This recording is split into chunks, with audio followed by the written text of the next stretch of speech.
मध्य प्रदेश की सियासत में जहां लगातार उठापटक देखने के लिए मिल रही है, वहीं उठापटक के बीच कांग्रेस के कई नेता बीजेपी में शामिल हो रहे हैं और कई नेता बीजेपी के कांग्रेस में लगातार यह घमासान जारी है। मध्य प्रदेश की सियासत में जहां लगातार उठापटक देखने के लिए मिल रही है, वहीं इस उठापटक के बीच कांग्रेस के कई नेता बीजेपी में शामिल हो रहे हैं और बीजेपी के कांग्रेस में लगातार यह घमासान जारी है। अब सत्ता की लड़ाई में जहां उपचुनाव के चलते बीजेपी और कांग्रेस लगातार नई नई योजनाएं बना रही है, इन्हीं योजनाओं के चलते जहां बीजेपी ने हर हर मोदी घर घर तुलसी का अभियान चलाकर तुलसी के पौधे घर घर बांटना शुरू किया है, तो अब ऐसे में कांग्रेस कैसे पीछे हट जाती। कांग्रेस ने भी हर हर महादेव घर घर महादेव सावन के इसी महीने में शुरू कर दिया है। सावन के महीने में कांग्रेस के द्वारा घर घर शिवलिंग की स्थापना की जाएगी।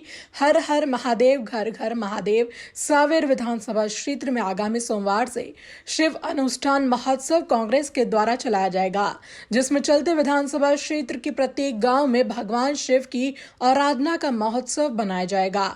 इसके लिए पूरे क्षेत्र को 60 सेक्टर में बांटा गया है।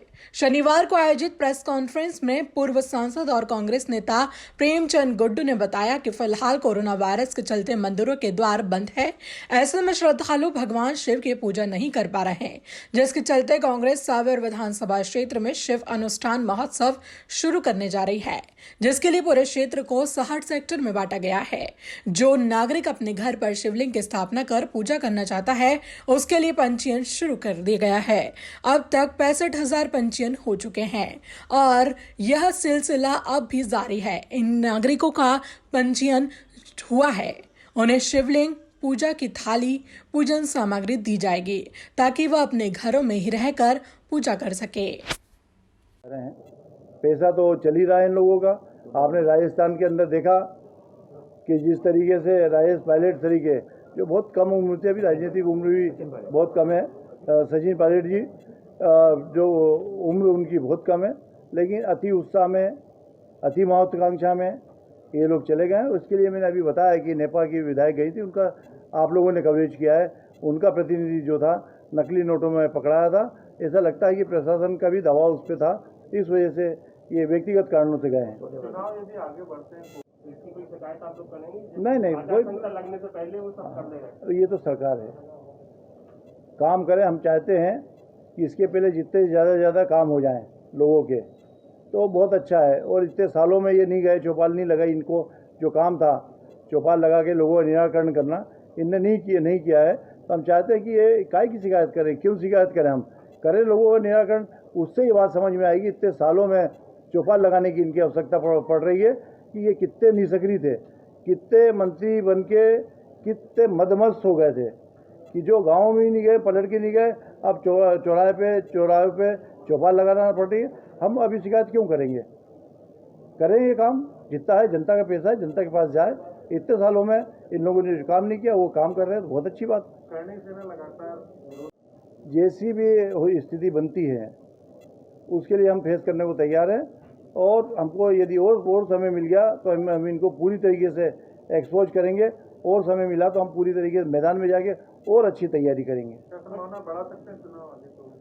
आप देखो प्रशासन का क्या इरादा है या यहाँ पे चुनाव आयोग का क्या विचार है, प्रशासन क्या रिपोर्ट देता है, ये आने वाले समय भी देखने को मिलेगा। हालांकि 30 से 5 तारीख के बीच में ये चुनाव घोषित हो जाना चाहिए। नहीं होते हैं तो माननीयों को 7-8 तारीख जो सितंबर की है, तो माननीय जो मंत्री बने 13-14 जो बगैर विधायक थे, उनको इस्तीफे भी देना पड़ेंगे। एक कारण वो भी है कि ये शायद है कि चुनाव करा, इनके इस्तीफे नहीं कराएंगे। हमारा कोई लेना देना ही नहीं है। हम लोगों से क्यों घेरेंगे? हम सरकार में ये मंत्री इनका, मुख्यमंत्री इनका, प्रधानमंत्री इनका, तो हमारी तो कोई आप चुनने के बाद हम लोग उन चीज़ों का निराकरण करेंगे, उसकी बात करेंगे। नहीं, वो तो बच्चे आ भी जाते हैं तो कोई मेरी उसको वो नहीं मानता। उनकी कोई जिज्ञासा है, कहीं कोई चीज़ों को उनकी समझ। ये चुनाव करनी सेना वाला है ही नहीं, जो उनकी मांग कर रहे हैं वो है ही नहीं। ये तो सब उपचुनाव है। इन उपचुनाव में 9वीं अनुसूची की बात करते हैं तो मैं नहीं मानता हूँ। तो शंकर लालवानी से बात करना चाहिए, मुख्यमंत्री से बात करना चाहिए, प्रधानमंत्री से बात करना चाहिए। बाहर निकाल दिया उन्होंने, तो जीत होगी। उनको ज़रूरत थोड़ी होती है, मान के चल रहे हैं। इलेक्शन कमीशन जेब में, कलेक्टर हमारे जेब में है, और प्रमाण पत्र तो हम कलेक्टर से ले ही लेंगे। इसीलिए घोड़ों पे घूम रहे हैं। गरीबों को, बेचारों को शादियों में घोड़े पे बैठने की परमिशन नहीं है।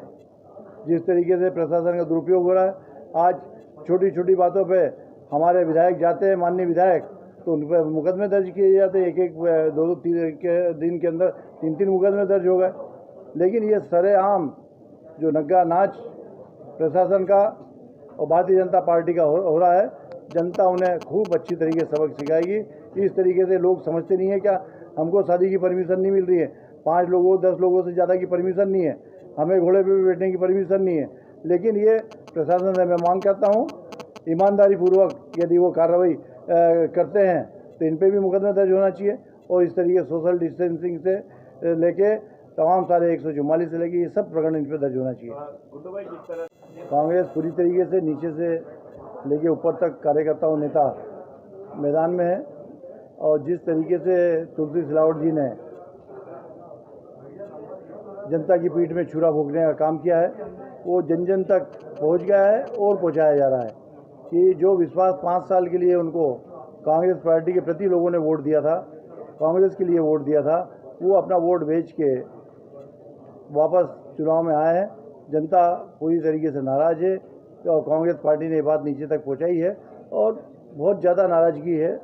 आज जब लोगों को पानी की आवश्यकता थी मार्च अप्रैल मई में,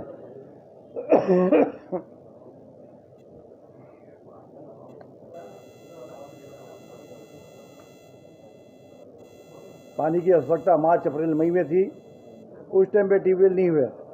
आज तमाम सारे चुनाव आ गए तो ट्यूबवेल कराए जा रहे हैं। ये विकास वो विकास कार्य में मेरा आरोप है कि 20-25 सालों से 35 सालों से चुनाव लड़ रहे हैं।